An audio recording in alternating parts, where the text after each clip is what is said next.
أهلا بالجميع. في هذا الفيديو سأشرح كيفية توصيل الساعة T800 الذكية بهاتفك. تعمل هذه الساعة مع تطبيق برو، وإعداده بسيط للغاية. سنرشدك خطوة بخطوة. يمكنك البحث عن تطبيق برو في متجر تطبيقات أو مسح رمز الاستجابة السريعة الخاص بالساعة الذكية.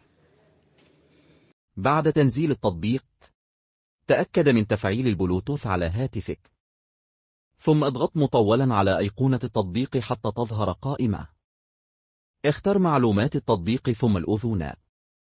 فعل إذن الموقع ليتمكن التطبيق من العثور على ساعتك، وأذونات التخزين لإضافة صور من هاتفك إلى الساعة. افتح التطبيق، واختار بحث عن جهازي أو اتصال بالجهاز. استنى شوية لحد ما الساعة تظهر في القائمة، وبعد كده اختارها. لو ساعة ما ظهرتش، اعمل إعادة ضبط مصنع أو إعادة تشغيل للساعة وجرب تاني. الطريقة دي بتحل المشكلة في أغلب الحالات. بعدما الساعة تتوصل، روح على الإشعارات أو الرسائل. اختار التطبيقات اللي حاب توصل منها إشعارات للساعة.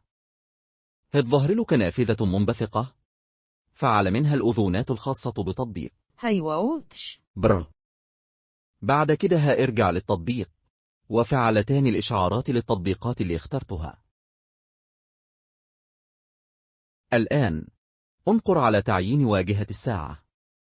مرر للأسفل واختر تخصيص واجهة الساعة، ثم انقر على اختيار صورة واختر صورة من معرض الصور لتعيينها كخلفية لساعتك الذكية. هذا كل شيء.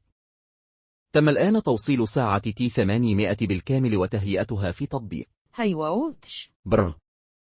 إذا أعجبك الفيديو، يرجى الإعجاب به والاشتراك في القناة لتبقى على اطلاع دائم. مع أطيب التحية للجميع.